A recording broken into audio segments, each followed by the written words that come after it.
¿Listo? Listo, adelante. Gracias.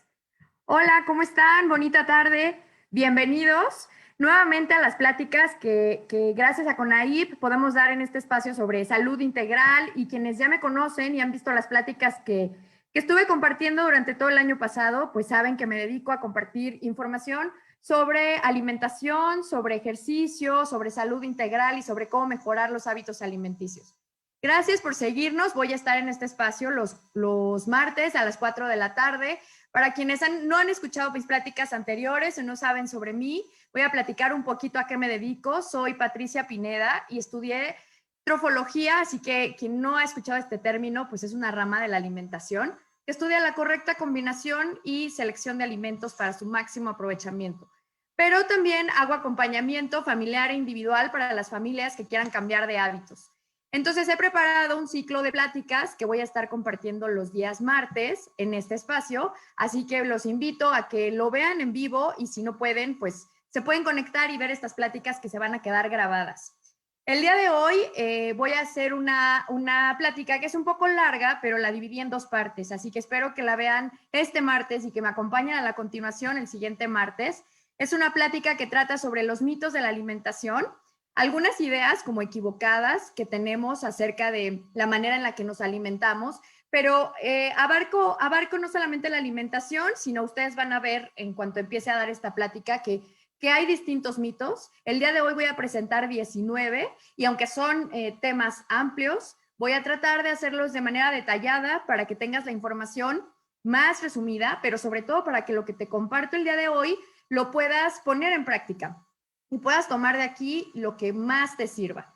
Antes de empezar con estos mitos, quiero hacer una aclaración que es muy importante que siempre consideres cuando escuches temas de nutrición, temas sobre alimentación. Y la aclaración principal es que todos somos diferentes. Nunca te olvides de este concepto, que es muy importante que lo tengas en cuenta. Es un concepto que se denomina bioindividualidad y que hace referencia precisamente a lo que acabo de mencionar. Todos somos diferentes. Por lo tanto, la nutrición y las ciencias de la alimentación, pues son ciencias contradictorias. ¿Qué quiere decir esto? Que hay fundamentos o teorías que pueden irme muy bien a mí, pero pueden ser letales o pueden ser venenosas y hasta causar daños increíbles en otro ser humano. Esto habla de nuestras diferencias. Somos genéticamente distintos, tenemos una composición corporal diferente, nuestros fluidos son diferentes, el tipo de sangre es diferente. Por lo tanto, en esta ciencia llamada nutrición, o en las ciencias que se dedican al estudio de la alimentación, pues todas las corrientes tienen cabida, precisamente porque todos somos distintos. Por lo tanto, lo que nos va bien a cada uno hace que todos tengamos la razón. ¿Por qué hago esta aclaración y por qué creo que es importante que consideres este concepto? Porque algunas de las cosas o de los mitos que voy a compartir el día de hoy no necesariamente son para todos, y aún así se pueden aplicar de manera general, pero aún así todos tenemos nuestras distintas consideraciones que obedecen a nuestra edad, repito, a nuestros genes, incluso a nuestro tipo de sangre, obedecen a toda nuestra bioindividualidad. Entonces, voy a compartir cosas que suelen ser conceptos generales. Sin embargo, aquí no es la verdad absoluta. Te invito a que tomes los conceptos que más te puedan gustar y que profundices en las ideas que consideres importantes para ti. Estoy tocando temas de desde diferentes puntos de vista. Voy a explicar por qué los considero unos mitos y ojalá que te sirva mucho esta información. Voy con el mito número 1. Come mucho. Esto es mejor. ¿Tú qué crees? ¿Es un mito cierto o es un mito falso? ¿Por qué voy con este como el primero que quiero compartirte? Porque seguramente si alguien de aquí que esté conectado es mamá o es papá, o simplemente podemos remontarnos a nuestra infancia, ¿cuántas veces escuchamos? Si no te terminas todo lo que te serví, no te puedes levantar de la mesa. Desperdiciar la comida no puede pasar en esta casa, así que tienes que comerte absolutamente todo lo que hay en ese plato. Si no comes hasta estar lleno, significa que no te vas a nutrir de una manera correcta porque vas a estar sintiendo hambre. ¿Cuántas veces hemos escuchado esto decir? O a veces muchas mamás lo repetimos porque lo hemos escuchado de otras mamás, lo hemos escuchado de nuestra propia mamá en nuestras casas. O por ejemplo, olvidémonos de esa idea que nos han dejado en la cabeza desde niños y pensemos en cuando vamos a un restaurante. Las porciones de los restaurantes son demasiado grandes y a veces no nos las terminamos, pero en muchas ocasiones se ve mal que compartas con alguien más tu plato o que pidas la porción dividida en dos o que la pidas un poquito más pequeñita. Casi siempre pensamos, me la tengo que terminar toda. Y a veces, cuando no me la termino toda, lo que siempre solemos hacer es, ¿me la puede poner para llevar? Y entonces al final terminamos comiendo una porción que nunca necesitamos, pero que al final nos la comemos porque la pedimos para llevar con esta idea tan arraigada de no compartes en un restaurante o de no desperdicies la comida, por ejemplo. O también, ¿cuántas veces pensamos, si comemos, tiene que haber cabida para el postre, aunque esté muy llena o muy satisfecha o muy satisfecho, tiene que haber espacio para el postre? Entonces, este tipo de situaciones nos han hecho como dejar de lado el medir nuestras porciones. El mito es comer mucho es mejor, pues el mito es completamente falso. No tiene nada que ver que yo quede completamente llena o completamente satisfecho con nutrición. Esto no es mejor. Hay que tomar en cuenta que para tener hambre, que despierte nuestra sensación de apetito y para que despierte nuestra sensación de saciedad, hay dos hormonas fundamentales que trabajan dentro de nosotros. Una es conocida como la hormona del apetito y la otra es conocida como la hormona de la saciedad. Respectivamente son grelina y leptina. Son dos hormonas que nos indican a través de impulsos nerviosos, son hormonas, por así decirlo, indican a nuestro cerebro una vez que necesitamos ingerir comida. Esta hormona es la que hace que sintamos la sensación de que tenemos hambre. Se llama grelina. Por el otro lado está la leptina, que es una hormona que va a funcionar en el momento en el que el cuerpo sienta que la capacidad gástrica ha llegado a su nivel máximo y que ahí puede trabajar bien. Entonces, se manda un impulso al cerebro y tú de pronto sientes la sensación de saciedad. El problema es que al servirnos estas porciones tan grandes o de niños recibir la sentencia, si te levantas de la mesa y no has terminado, te voy a castigar o no te dejo levantar hasta que termines con el plato y lo dejes vacío, nosotros inhibimos el buen funcionamiento de esta hormona. Por lo tanto, nos hemos vuelto insensibles y la hormona no funciona de manera correcta. Si nosotros como adultos empezamos a sentir mínimamente la sensación de saciedad, es momento de parar y darnos un lapso de aproximadamente 15 minutos en donde nuestra hormona comienza a trabajar y nos hace confirmar que estamos satisfechos. Si pasados esos 15 minutos el hambre continúa, sin duda es hambre. Pero si pasados esos 15 minutos yo solo experimento ansiedad, sensación de algo dulce o un antojo, esto no es hambre y estoy inhibiendo la buena producción de mis hormonas. Por lo tanto, voy a sobrepasar mi capacidad gástrica. Y las consecuencias de comer mucho y de sobrepasar mi capacidad gástrica es que voy a interrumpir mi digestión. No voy a tener buena digestión, voy a ocasionar que los alimentos que estoy ingiriendo con la intención de nutrirme no me nutran en absoluto porque la digestión está interrumpida. Voy a ocasionar gases, fermentación de mi comida y malnutrición. Esto quiere decir que entorpeceré el proceso de absorción de nutrientes. Por lo tanto, este mito es importante que lo consideremos y las opciones para dejar este mito atrás es que si tienes en casa a tu cargo niños porque eres mamá o porque estás cerca de personas pequeñitas, no les des esta sentencia. Permite que ellos, que tienen un excelente funcionamiento hormonal, decidan cuándo es el momento de parar. Cuando un niño diga estoy satisfecho, respeta esa capacidad gástrica, recuerda que hay una hormona trabajando dentro de él de manera perfecta porque es un chiquito que todavía no ha sido influenciado por otros aspectos como lo estamos los adultos y puede decidir perfectamente y sobre todo identificar cuando ha llegado a su momento de saciedad. Así que déjalo que lo haga de esta manera. Si eres adulto, ¿cuáles serían los consejos para romper con este mito? Intenta comer muy despacio, masticar muy bien, pero sobre todo servirte porciones pequeñas. No atiborres el plato. Si esto te cuesta trabajo porque ves un plato medio vacío, entonces comienza a servirte en platos más pequeños para que des chance a que tú solita eches a andar estas hormonas o tú solito de la saciedad y entonces puedas sentir perfectamente cuando has llegado a tu capacidad gástrica y puedas parar. Y una vez que pares, vas a tener muchos beneficios. Entre ellos, te vas a mantener en tu peso ideal, vas a tener una buena nutrición y en consecuencia vas a tener una muy buena digestión. Voy con el mito número 2. Todo lo que comemos se mezcla desde que lo comenzamos a masticar, así que no importa la combinación. Esto es completamente falso. Antes, hace unos 20, 20, 30 años, se empezaron los estudios sobre el funcionamiento de los jugos gástricos y se descubrió que había ahí una inteligencia, una sabiduría que sabe producir jugos gástricos para descomponer distintos grupos alimenticios. Por lo tanto, la combinación de los alimentos hoy en día ha cobrado una importancia enorme. Y ahora, algunas teorías o algunas corrientes alimenticias, como la trofología, se encarga de la correcta combinación de alimentos para que logres una muy buena digestión.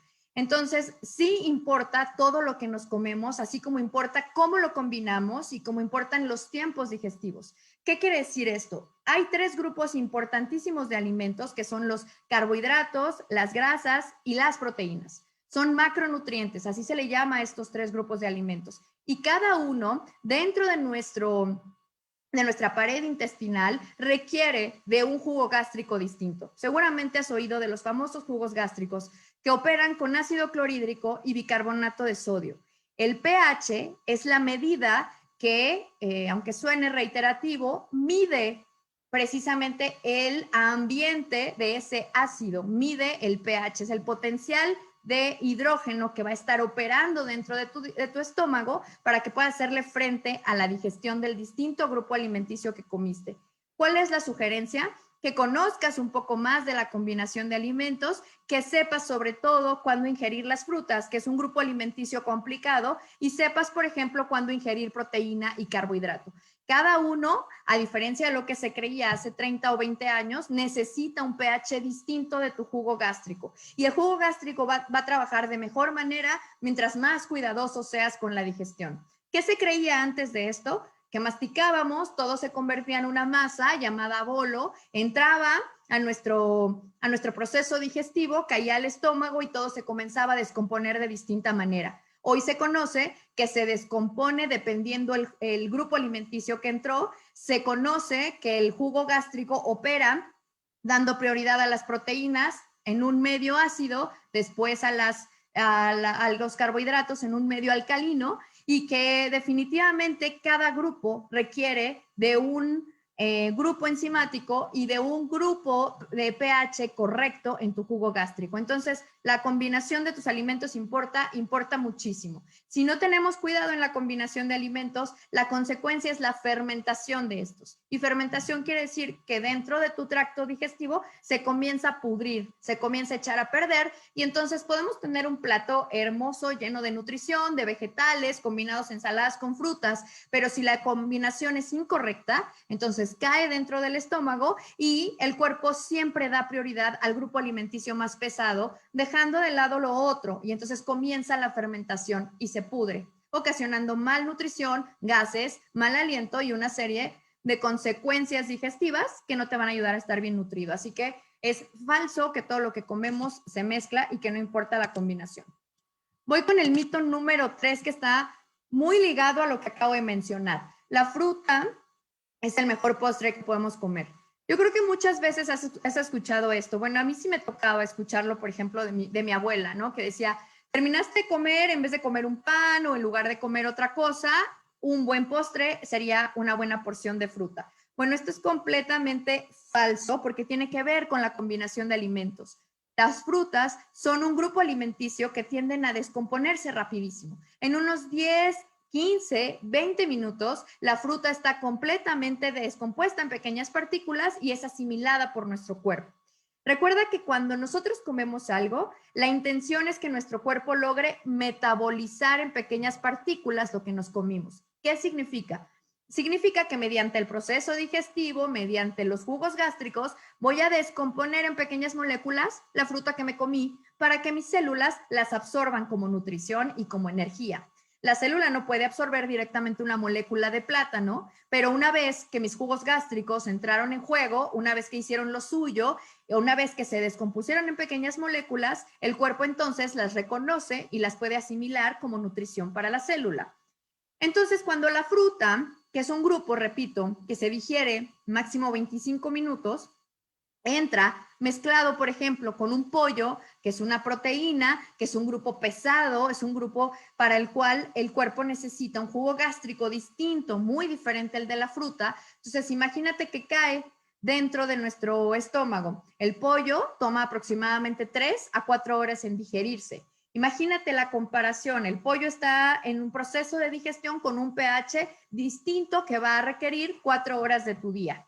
Mientras que la fruta entra y solo requiere 15 a 25 minutos. Pero recuerdas que te había dicho que el cuerpo tiene una inteligencia gástrica para producir lo que se necesita y que siempre le da prioridad a los grupos alimenticios más pesados. Entonces, lo que el cuerpo va a hacer es darle una pausa a esa fruta que te acabas de comer, se queda ahí rezagado, tiene que retardar su tiempo de digestión, mientras que el cuerpo sigue dando el pH y todo el ambiente ideal para que se pueda metabolizar ese pollo que comiste. ¿Es el mejor postre? Falso, porque cuando entró el cuerpo va a empezar a pudrirse porque está ahí esperando 4 horas en lo que se cambia el ambiente gástrico para que pueda ser digerido. Así que la fruta no es buena acompañarla con proteína tan pesada como la hora de la comida y no es el mejor postre.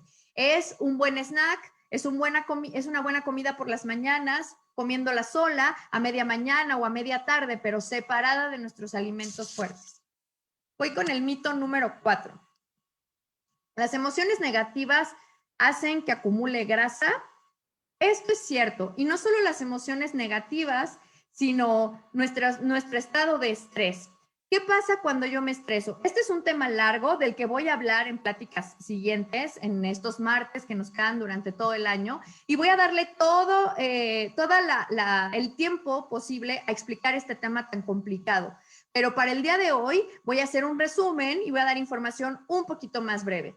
¿Qué tienen que ver mis emociones? ¿Qué tiene que ver el estrés? ¿O cómo me siento frente a la acumulación de grasa? Hay personas que creen que lo que estoy sintiendo, que las preocupaciones diarias, que lo que pienso, que el ambiente en el que me siento a ingerir mi comida no tiene nada que ver con que yo suba de peso, pero tiene absolutamente todo que ver.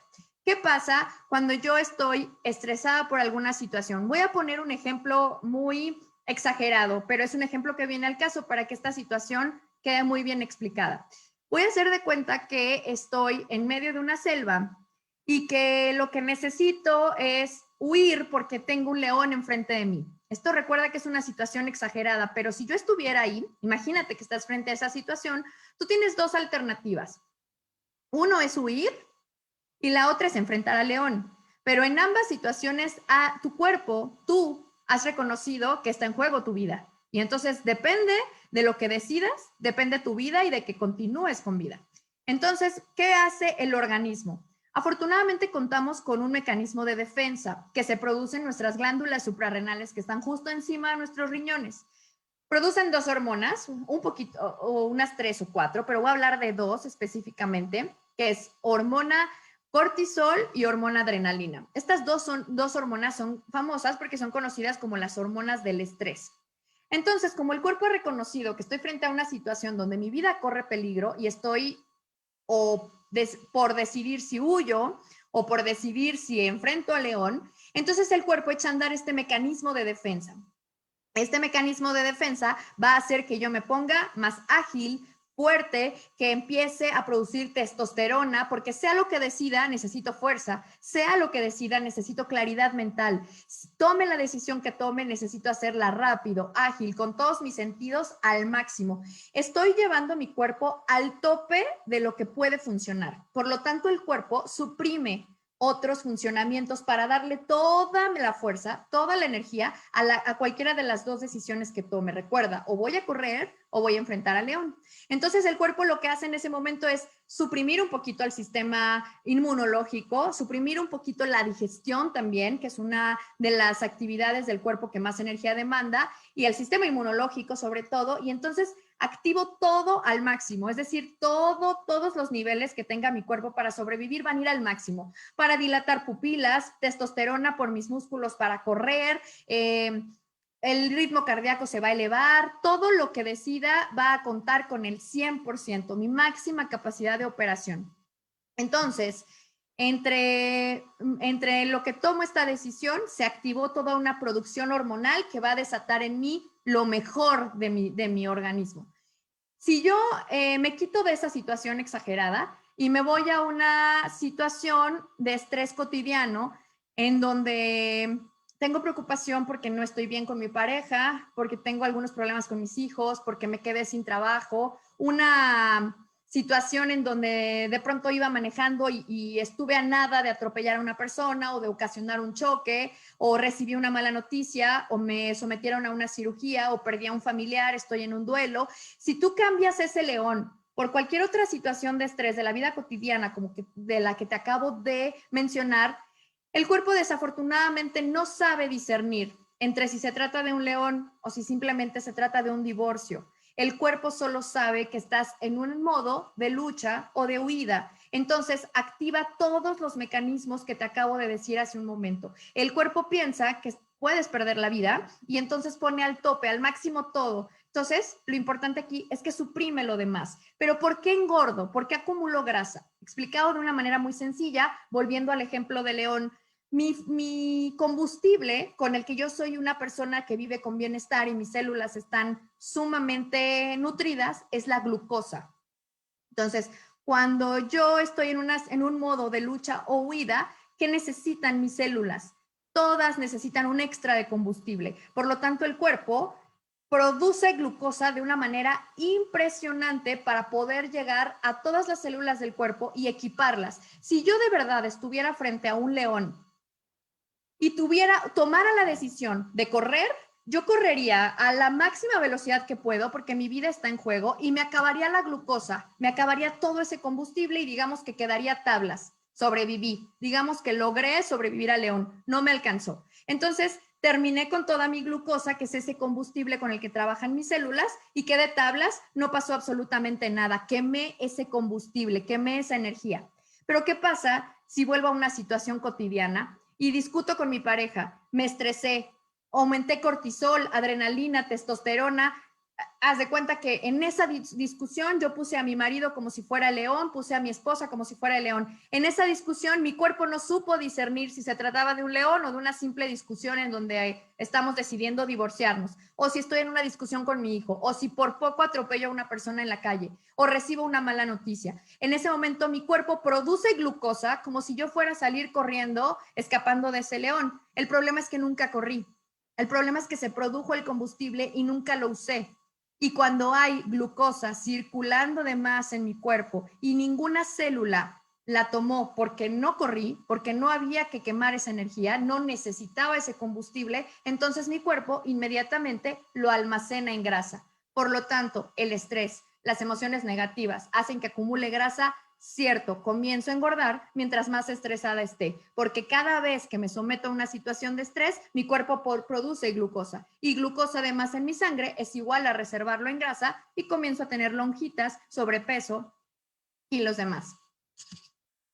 Voy con el mito número 5.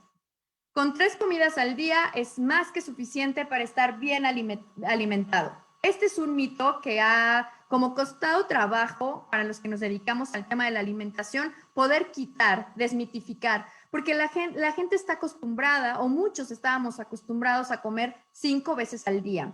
Y si nosotros conocemos la nutrición anterior o la nutrición que no está tan actualizada, resulta que siempre te recomiendan las famosas colaciones. ¿Por qué es un mito? Bueno, en primer lugar, porque la idea de las colaciones surgió dentro de deportistas que hacían ejercicio de alto rendimiento o se dedicaban a ser físico-culturistas, es decir, a desarrollar músculos, crecerlos de una manera no igual al resto de la población. Se dedicaban específicamente a esto y entonces tenían que aumentar su ingesta de comida o de calorías para todo el día, para lograr hacer crecer esos músculos.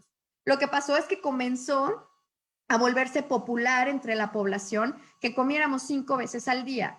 ¿Por qué es un mito? Bueno, porque si queremos mantenernos en nuestro peso ideal, debemos respetar los tiempos digestivos, es decir, comer, desayunar, comer y cenar. Son las 3 fuentes perfectas de horarios en las que podemos nutrir o proveer a nuestro cuerpo de la cantidad exacta de calorías, pero sobre todo de nutrición.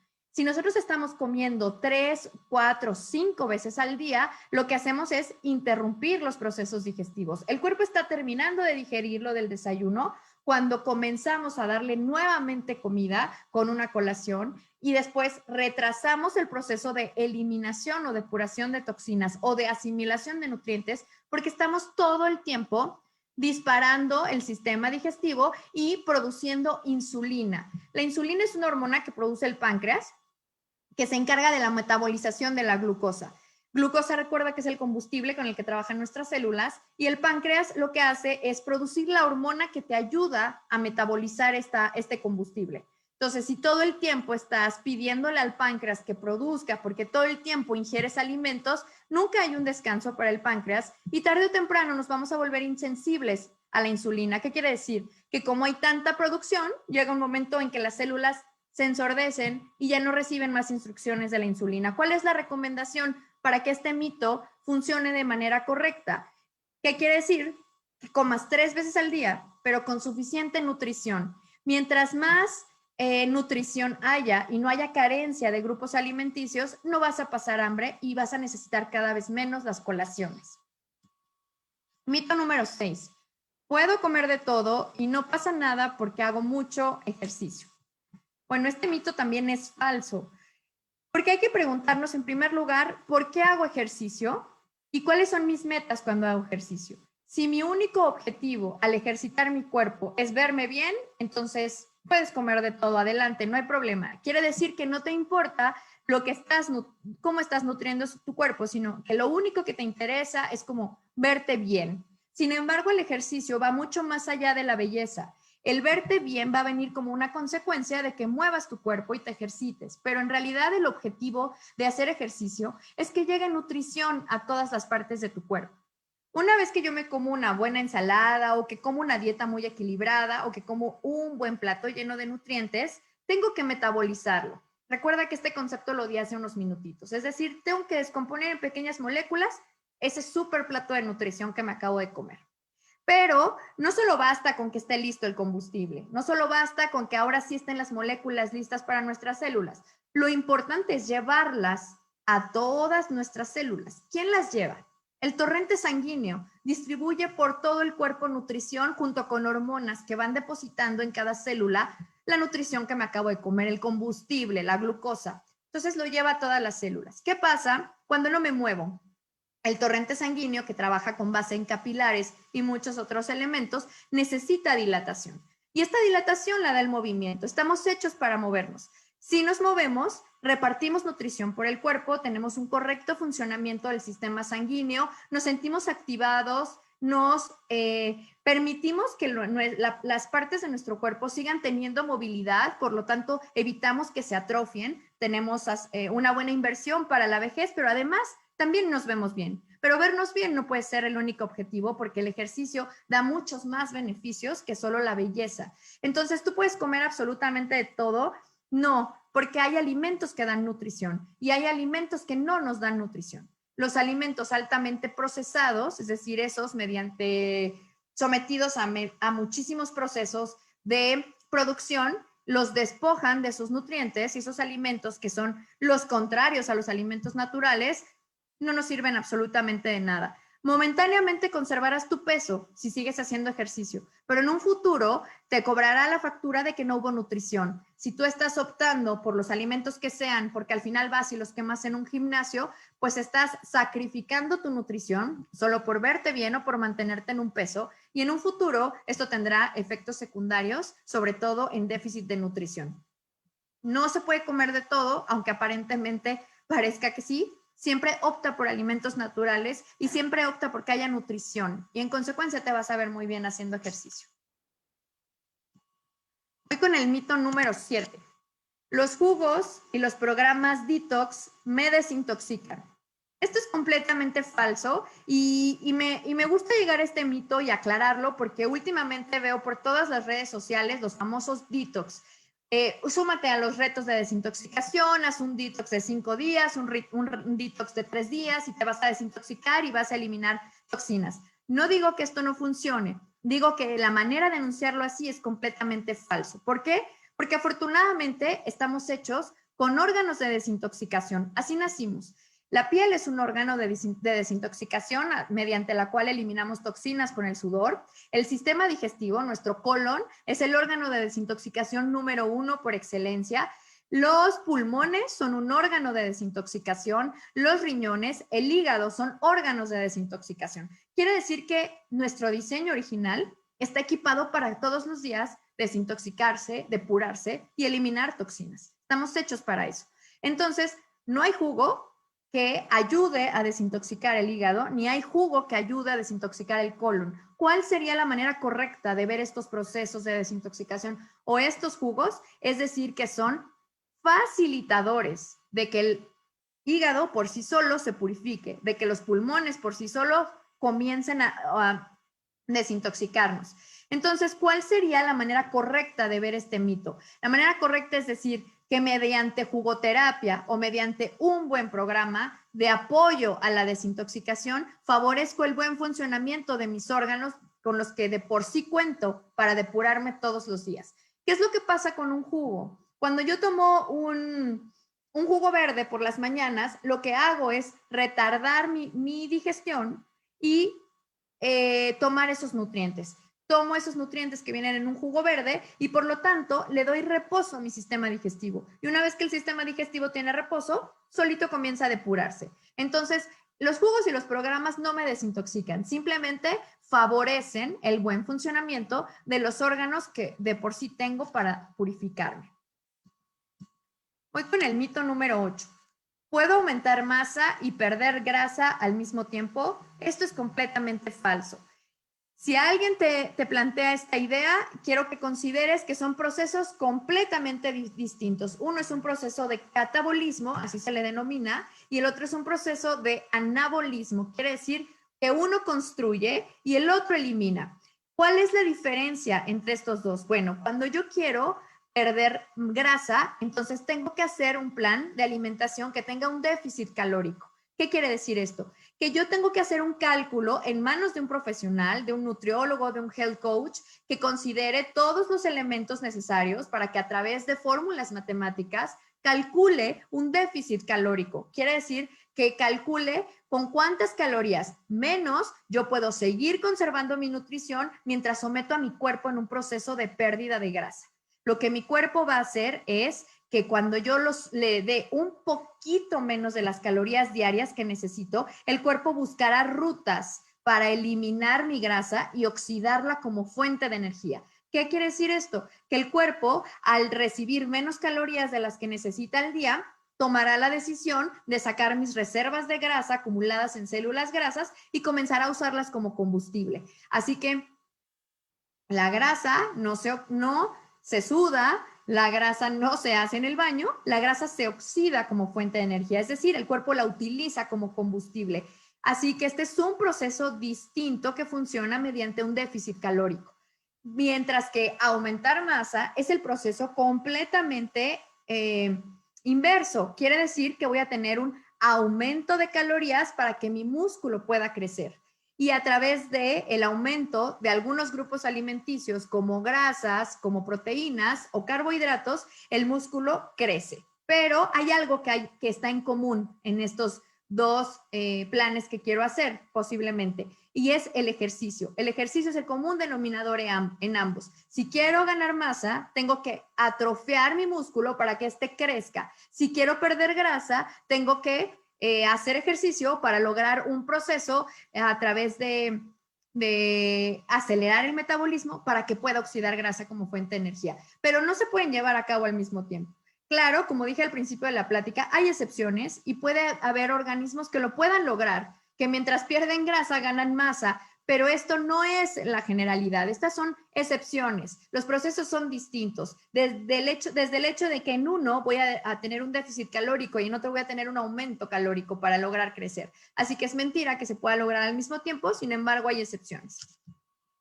Voy con el mito número 9. Cuando tengo grasa acumulada, el mejor ejercicio que debo hacer es el cardio.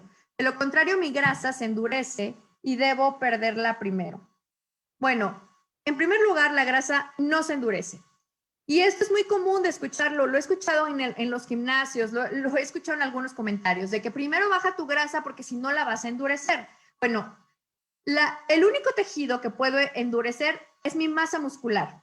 Puedo endurecer mi músculo. ¿Por qué? Porque puedo fortalecerlo mediante la ejercitación y la alimentación. Pero la grasa nunca va a ser músculo, como el músculo nunca va a ser grasa. Son tejidos con composiciones completamente diferentes. La grasa no va a endurecerse porque haces pesas. La grasa va a oxidarse. Al contrario, si hago pesas, si hago un poco de cardio, pero si hago todo un plan de alimentación en conjunto con el ejercicio correcto, voy a oxidar grasa como fuente de energía, pero no va a endurecerse de ninguna manera. Endurecerse es creer que tiene la misma composición del músculo, y grasa y músculo jamás se comportarán de la misma manera porque son totalmente diferentes. Así que se deben hacer pesas y cardio, porque a veces las pesas se prohíben porque se cree que se puede endurecer la grasa, pero el ejercicio a base de pesas no endurece la grasa. Por el contrario, un ejercicio con pesas favorece todo el ambiente hormonal que te permitirá oxidar grasa como fuente de energía. Voy con el mito número 10. Hacer ejercicio en ayunas es malísimo. No sé si lo han escuchado, pero esto es completamente falso. Claro que hay excepciones. ¿Y quién no puede hacer esto? Pues personas que tengan algún padecimiento crónico, que tengan diabetes tipo 1, que tengan hipoglucemia, que tengan algún desbalance o desajuste hormonal, o que el médico lo haya contraindicado. Recuerda que no todo es para todos, y me gusta estar haciendo énfasis en esta aclaración. Somos diferentes, pero la única manera en la que puedes probar si esto es para ti es justamente llevándolo a la práctica.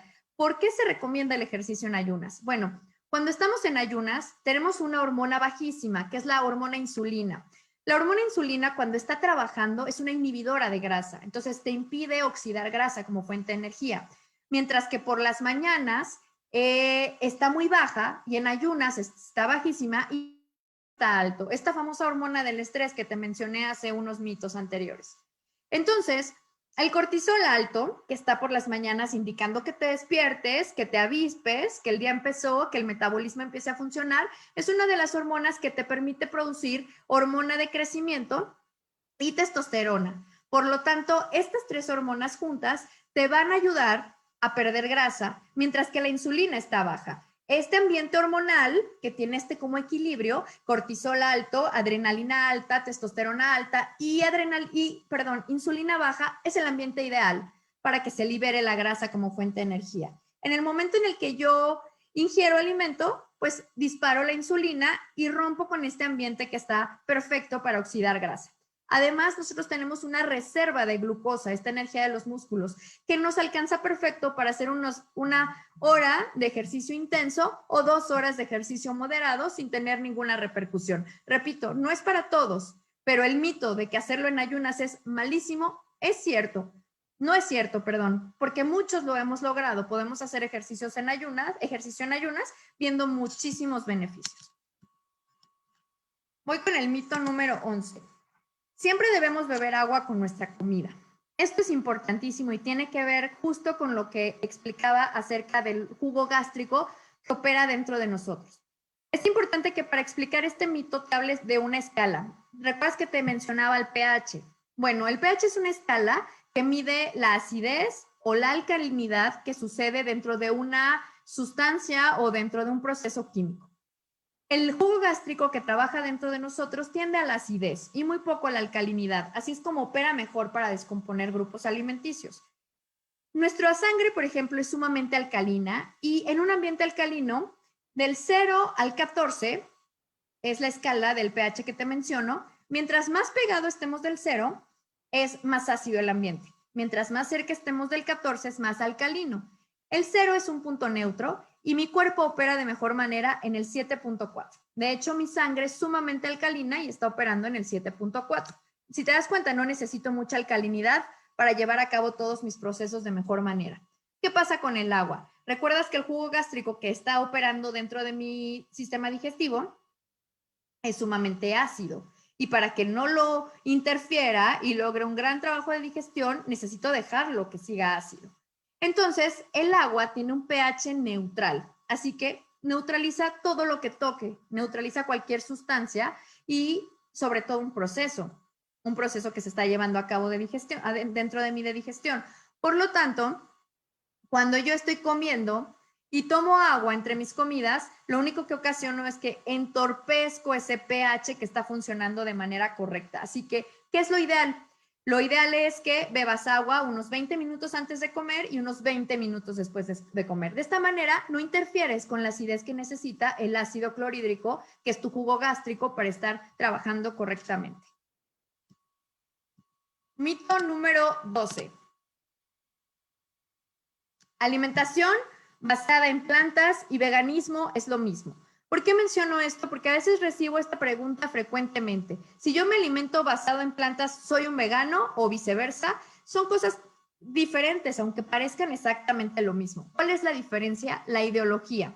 Primero voy a explicar qué es una alimentación basada en plantas. Significa que todos mis insumos provienen de los vegetales, de los granos, los nueces, las semillas y las leguminosas. Quiere decir que no como nada de origen animal, ni siquiera la miel, porque proviene de las abejas. Entonces no consumo huevo, carne, pescado, pollo y tampoco consumo, como decía, miel de abeja. Nada, esta es la alimentación basada en plantas. Quiere decir que nada de lo que yo consumo proviene de los animales. Todo es de origen vegetal. ¿Cuál es la diferencia con el veganismo? Si el veganismo come exactamente lo mismo. Bueno, la diferencia es su ideología. El vegano come de esta manera porque simpatiza con los animales, los cuida, preserva su vida como preserva la vida de un ser humano. Contribuye a no contaminar el medio ambiente y a no utilizar nada que tenga que ver con maltrato animal o que haya puesto o sacrificado la vida de un animal. Por lo tanto, el vegano no usa pieles, sino prendas de algodón, también prendas de origen vegetal, no usa jabones, artículos de limpieza, de higiene personal o medicamentos que hayan sido probados en animales. Los veganos lo hacen por su ideología, mientras que alguien que se alimenta basada en plantas no necesita forzosamente ser compatible con esta ideología. Puede ser alguien que se alimente basado en plantas, pero vista piel o utilice cosméticos que hayan sido testeados en animales. Entonces, espero que quede clara la diferencia. Aunque aparentemente el estilo de alimentación es el mismo, lo que hace diferente al que se alimenta basado en plantas de un vegano es la ideología del cuidado y el respeto hacia los animales. Voy con el mito número 13. Me hace falta energía, necesito azúcar. ¿Cuántas veces hemos escuchado esto, no? Sobre todo en México. Es muy común que los mexicanos digan, es que me bajó la presión, necesito, ya sabes, esa bebida refrescante de color negro que todos conocemos y entonces necesito ese shotcito de azúcar porque necesito energía. Bueno, esto es falso. El azúcar es uno de los alimentos que más ha mermado nuestra salud y es sumamente adictivo. Se cree que el azúcar daña de la misma manera que daña la cocaína, que daña la heroína, por ejemplo, a nivel cerebral, porque se adhiere a neurotransmisores de la felicidad, como lo hacen estas sustancias adictivas. Así que el azúcar es una droga legal, pero al final es una droga sumamente adictiva. Entonces, cuando tú estás sometido a una dieta alta en azúcar, sobre todo azúcar de caña, sobre todo estos refrescos, porque además la industria ha puesto el azúcar en casi todo y ahora lo encontramos en frijoles enlatados, en aderezos comerciales, ni se diga en los juguitos de Tetra Pak, en los yogurts. El azúcar está por todos lados porque la industria sabe que es adictivo y que una vez que lo pruebes vas a regresar a él porque el azúcar tiene un ciclo, al igual que cualquier otra droga. Seguramente has escuchado que el alcohólico o el adicto a sustancias como la cocaína y la heroína sufren el síndrome de abstinencia. Este síndrome es el conjunto de malestares que van desde dolores de articulaciones, mareos, náuseas, vómitos, migraña, temblorina en el cuerpo, todo este conjunto de malestares que sufre un adicto cuando no tiene de nuevo su droga. Pues resulta que aunque te parezca muy exagerado, esto está científicamente comprobado, el azúcar también tiene un ciclo dentro de nosotros. Y una vez que te estás tardando en darle a tu cuerpo nuevamente el azúcar, entonces se manifiesta con un síndrome de abstinencia y sientes ansiedad, mal humor. Muchos autores lo denominan como el famoso sugar blues. Quiere decir, me siento hasta deprimido porque no tengo otra vez mi shot de azúcar. Entonces, lo que hace el cerebro es hacerte sentir sumamente mal, como lo hace con un alcohólico o como un adicto a la heroína, a la cocaína, te hace sentir sumamente mal para que tú creas que tienes un bajón de energía terrible y entonces necesitas nuevamente azúcar. ¿Qué hay que hacer ante esta situación? Limpiarte de alimentos procesados, hacer programas donde te puedas limpiar del azúcar y sobre todo ser consciente que estás dentro de ese ciclo y entonces darle a tu cuerpo alimentos que verdaderamente te den energía, no necesariamente ese vasito de ese refresco color negro que te va a hacer un subidón momentáneo, pero que va a tener efectos negativos en tu salud. Entonces, no sube la presión esta bebida, no te provee de energía, sino que engaña a tu cerebro, lo mantiene sedado, lo mantiene dopado, creyendo que sí te da energía. Pero lo que verdaderamente te da energía son alimentos naturales. Entonces, límpiate de este síndrome de abstinencia y vas a encontrar alimentos con verdadera fuente de energía y no el azúcar. Mito número 14. Mi cuerpo opera con calorías. Esto es completamente falso. Mi cuerpo no opera con calorías porque la caloría es simplemente una medida que me dice cuánta energía me da un alimento. Pero esa energía puede ser con nutrición o puede ser sin nutrición. Voy a poner el ejemplo. Quisiera que pensaran en un vaso de este refresco negro, delicioso, con hielos, y en un pedazo de brócoli. Y la pregunta aquí sería, ¿cuál de los dos alimentos crees que tiene más calorías? Cuando doy esta plática de manera presencial, la mayoría de la gente responde que el que tiene más calorías es ese vaso de refresco frente al brócoli. La verdad es que esto es falso. Los dos tienen absolutamente el mismo número de calorías. Ese refresco en esa medida de ese vasito contra ese florete de brócoli al vapor.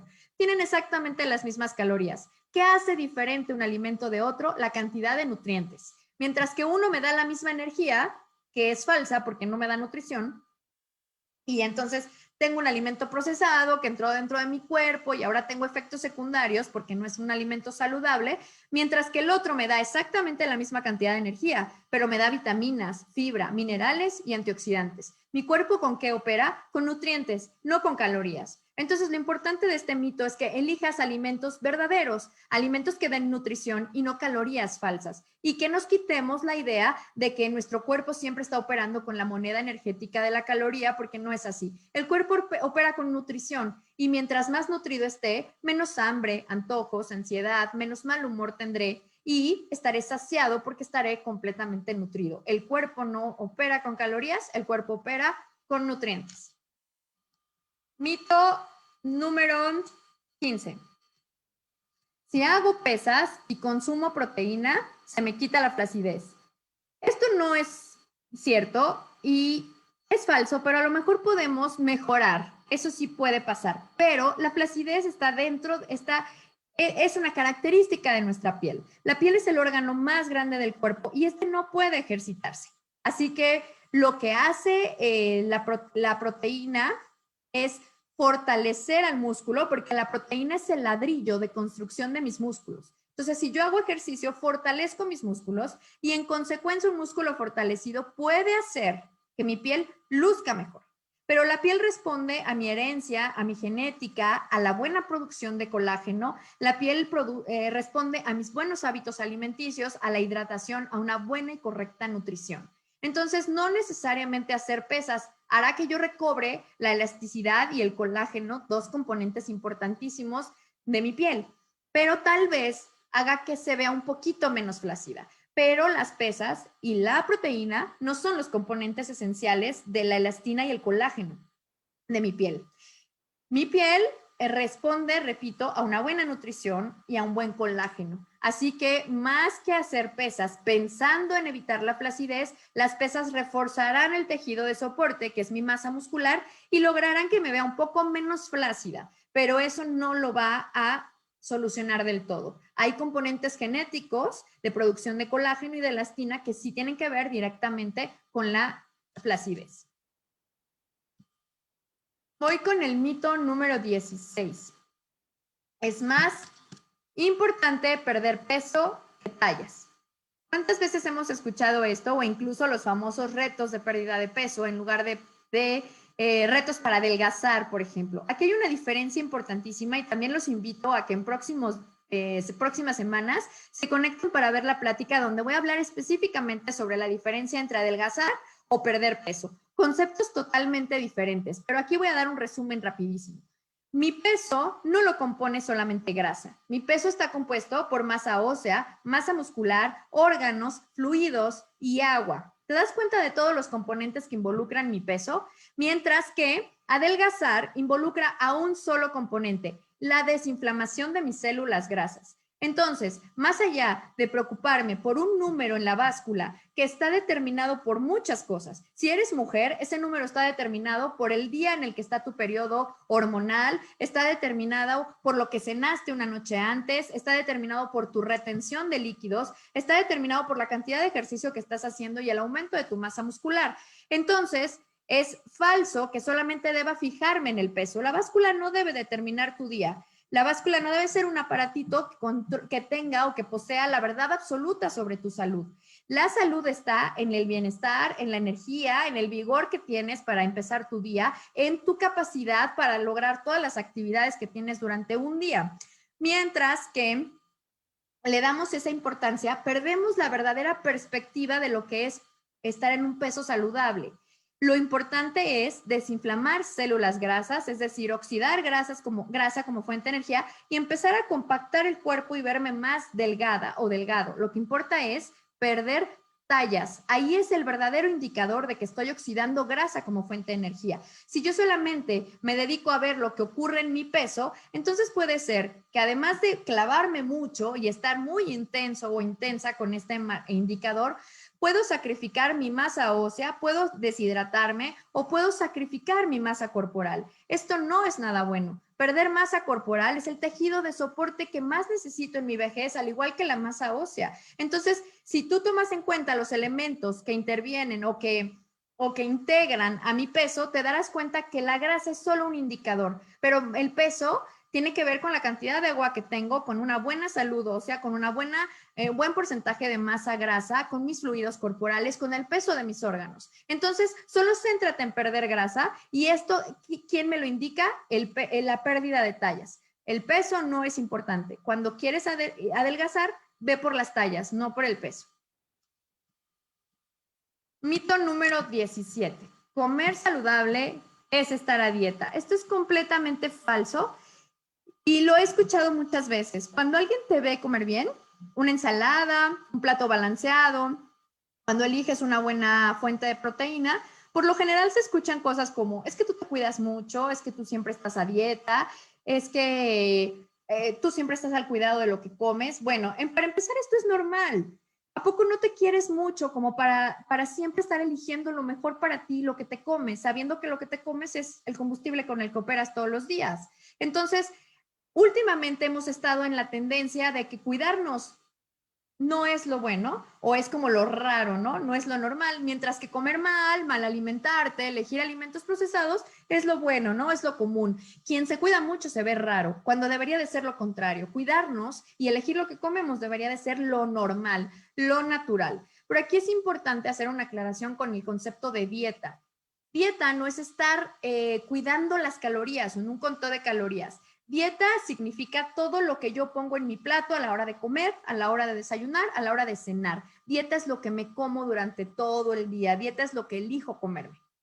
Mientras que un régimen es, ahora sí, comer dependiendo los objetivos que tenga. Puede ser un régimen para perder grasa, puede ser un régimen para aumento de masa, puede ser un régimen de apoyo a la desintoxicación. Pero confundimos el comer saludable o ensaladas o cuidarme mucho o elegir alimentos naturales con estar a dieta, es decir, con estar con un régimen. Entonces, esto es completamente falso. En primer lugar, porque estamos utilizando el término incorrecto. Si quieres pensar que una persona que come saludable se está cuidando sus calorías, entonces lo correcto sería que dijeras, comer saludable es estar bajo un régimen, cosa que también es falsa. Comer saludable es lo normal, porque me cuido, porque me quiero, porque quiero tener bienestar y salud. Entonces, comer saludable es estar a dieta, está completamente falso. Comer saludable es lo normal, aunque en estas épocas no sea lo común. Voy con el mito número 18. Lo light o bajo en grasa es saludable. Esto es completamente falso. Siempre cuestiónate de dónde viene tu comida, quién la produjo, bajo qué términos fue procesada, porque yo creo que has visto quesos que dicen light o bajo en grasa, pero tú lo pruebas y te sabe exactamente que igual que un queso entero, que un queso que no es bajo en grasa. Siempre cuestiónate, ¿por qué me sabe igual? ¿Por qué tiene exactamente la misma consistencia? Generalmente la industria alimenticia añade azúcar o añade otro tipo de elementos a estos quesos para darte la misma consistencia, el mismo sabor y la misma sensación. Entonces, esto es falso. No son lights, a veces están llenos de edulcorantes que están simulando azúcar y los edulcorantes, como lo vimos en pláticas del año pasado, son sumamente dañinos para nuestra salud, simulan el sabor dulce, pero causan problemas en nuestro sistema digestivo, interfieren con el correcto funcionamiento de nuestra flora bacteriana. Entonces, lo que hacen esta parte de la industria alimenticia es venderte como un producto bajo en calorías que al final fue añadido con otras sustancias para que te siga sabiendo igual. Así que es falso que sean saludables. Aléjate lo más que puedas de estos productos que fueron sumamente industrializados, procesados y que son productos, no comida, y que lo único que te dicen en una etiqueta frontal es lo que tú quieres oír, que es un producto saludable y bajo en grasa. Pero no le tengas miedo a las grasas son saludables siempre y cuando se coman las indicadas, pero mejor sí tenle miedo a este tipo de productos que suplen esa grasa que se le fue quitada o suple ese azúcar que se le fue retirada para que sea light con productos verdaderamente nocivos para tu salud. Así que lo light y lo bajo en grasa no es saludable. Y el último mito de la plática del día de hoy. El desayuno es la comida más importante del día y es la que nos brinda más energía. Creo que este es el mito que más trabajo me ha tocado desmitificar. Pues porque estamos acostumbrados, esto es completamente falso, a que te digan que desayunes como un rey. Yo creo que todos conocemos esta frase, comas como un príncipe y cenes como un mendigo. Yo lo que creo es que en cada comida deben cuidarse las porciones. Pero más allá de eso, es importante que sepas que nosotros trabajamos con un diseño original llamados ciclos circadianos, de los que también te invito a que en próximas semanas te conectes a la plática exclusiva de ciclos circadianos. Y ahí explico las distintas horas y cómo trabajan las hormonas dentro de nosotros. Para el mito que estoy explicando en este momento, voy a centrarme solamente en las primeras horas de la mañana. Resulta que de 6 de la mañana a 1 de la tarde aproximadamente, mi cuerpo está diseñado para eliminar las toxinas del día anterior. Mi cuerpo va a eliminar restos de ingredientes, restos de alimentos que no pudo digerir, va a eliminar toxinas a través del sudor, a través de la orina, a través de las heces fecales. Si te das cuenta, la mayoría de las personas vamos al baño en las primeras horas de la mañana porque esto es lo normal, estamos coordinados con los ciclos circadianos. Pero este proceso de eliminación de toxinas puede verse interrumpido por un desayuno muy pesado, por un desayuno muy fuerte. Entonces, lo que yo sugiero y que cuesta trabajo creer es que tengamos una mañana ligera. No quiero decir que no desayunes, sino que cambies esa comida pesada a la hora de la comida, es decir, entre 2 y 3 de la tarde, donde el cuerpo terminó su proceso de depuración y está listo para una comida pesada. Mientras te sugiero que en la mañana hagas un desayuno ligero a base de smoothies, a base de jugos, de fruta sola, de nueces, de cereales, de yogurt, por ejemplo, siempre y cuando sea casero, y que de esta manera no le des tanta carga a tu proceso digestivo para que pueda seguir coordinado con su diseño original y tenga una mañana de eliminación de toxinas. De esta manera no tienes rezagos de toxinas porque la acumulación de elementos tóxicos dentro de nosotros es el principio de enfermedades sumamente peligrosas. Entonces, lo ideal es coordinarnos de la manera con la que fuimos hechos. Así que el desayuno, para mí, no debe ser la comida más pesada. Prueba, intenta que tu comida más pesada sea entre 2 y 3 de la tarde y que le des esa mañana a tu cuerpo la oportunidad de seguir eliminando las toxinas y los restos de alimentos que no pudo digerir del día anterior. Y estos serían los 19 mitos del día de hoy. Y para terminar, solamente te invito a que el próximo martes a las 4 de la tarde nos veamos con la segunda parte de esta plática, los mitos de la alimentación, parte 2, a las 4 de la tarde. Y también te invito a que me sigas en mis redes sociales. En Facebook y en Instagram me encuentras como Patricia Pineda, Cocina Saludable. Y muchísimas gracias a todos los que se conectaron. Nos vemos el próximo martes.